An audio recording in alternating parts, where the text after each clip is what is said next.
toutes et à tous. Aujourd'hui, je vais vous parler d'une lecture qui m'a laissé sans voix. Vous savez, normalement, après un livre, on sait si on a aimé ou pas. On est capable de dire oui, c'était génial ou non, j'ai pas trop aimé. Mais là, je vous avoue que je ressors avec les yeux ronds, la bouche entrouverte et le cerveau en ébullition. Avant d'écrire mes chroniques, j'ai une habitude. J'en parle toujours à une amie. Ça m'aide à poser mes impressions à chaud, à extérioriser un peu tout ce que la lecture a provoqué en moi.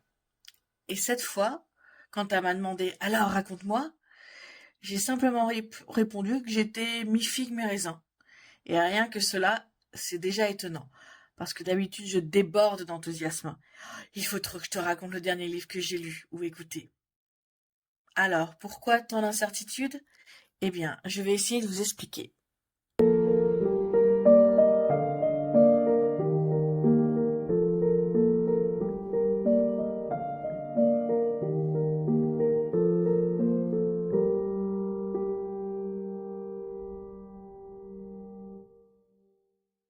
Un an après la mort de sa petite sœur, Wolfgang von Keil se voit offrir un curieux cadeau d'anniversaire, une fillette, copie conforme de sa cadette.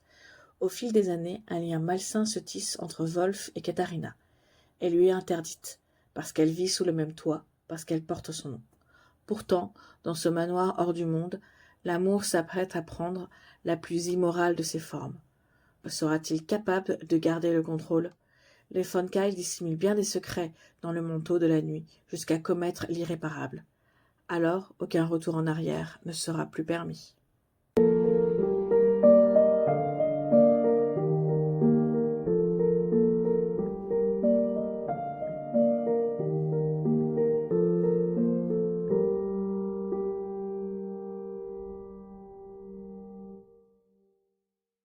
Commençons par les points positifs.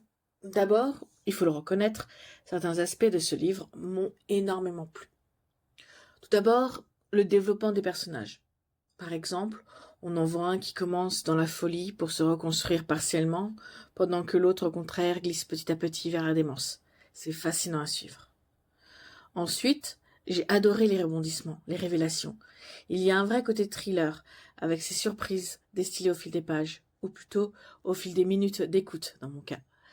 Des révélations, parfois sordides, mais qui poussent à réfléchir sur la nature humaine, sur cette capacité incroyable des hommes à manipuler, profiter, détruire même. Et enfin, il y a eu ce petit frisson littéraire que je n'avais pas ressenti depuis longtemps, la manipulation du lecteur.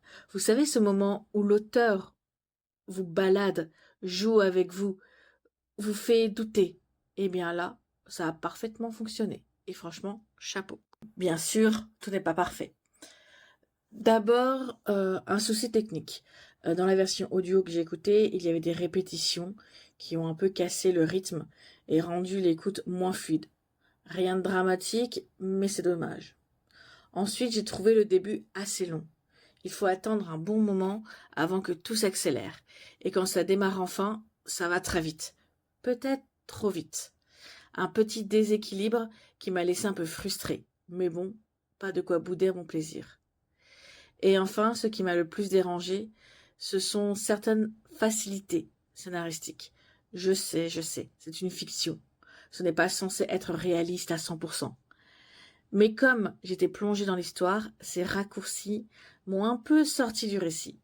Encore une fois, ce n'est que mon avis, mais ça a pesé dans la balance. Malgré tout ça, j'ai découvert la plume de cet auteur et je la trouve vraiment addictive. C'est une dark romance, mais pas seulement. Il y a des éléments de thriller et un vrai travail psychologique sur les personnages, presque un huis clos étouffant. Oui, il y a un peu de violence vers la fin, mais ce n'est pas ce qui domine. Et pour une fois, je ne vais pas m'attarder sur les personnages, car ici, justement, ce sont eux qui sont l'intrigue. Je peux simplement vous dire que j'ai apprécié le développement de Wolfgang von Keil et de Katrina, avec cette folie qui les traverse. L'alternance des points de vue est très réussie. Elle donne vraiment une vision globale tout en gardant une part de mystère. On croit savoir, mais on se trompe. On pense comprendre, mais on découvre autre chose. Les apparences sont trompeuses, et ce roman illustre parfaitement ce dicton. Alors voilà, je suis partagée. J'ai aimé, j'ai été happée, et en même temps, j'ai parfois décroché. Un sentiment étrange, ambivalent, mais intéressant à vivre. Et vous, est-ce que ça vous est déjà arrivé de terminer un livre en vous demandant « Mais est-ce que j'ai aimé ?» Parce que moi, c'est exactement ce que je ressens ici, et j'aimerais beaucoup avoir votre avis.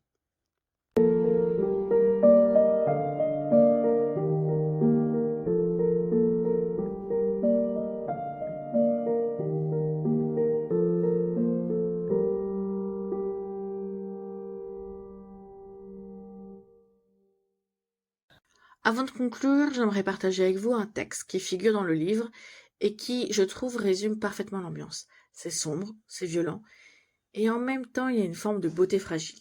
Écoutez. Petite poupée démantibulée, petite poupée cassée, aide-moi à recoller tes morceaux. Sous mes griffes, je veux sentir ta peau, éprouver ta haine jusqu'au fond de mes viscères. Jolie poupée de porcelaine avec tes yeux de verre, tes yeux morts et tes joues fardées, tes boucles de soie autour de mes poignets. Le néant de ton âme a soif, le gouffre de ton cœur est abyssal. Mes petites poupées brisées, ton sourire est mon cristal. Toi, petite poupée, rêve de vide et de chaos, et notre amour sera mon tombeau. Petite poupée de porcelaine, tu m'enveloppes de ta ruine. Tout est noir, tout est décrépit, à ta seule exception. Tu m'as mangé, petit poupon, tu nous as engloutis.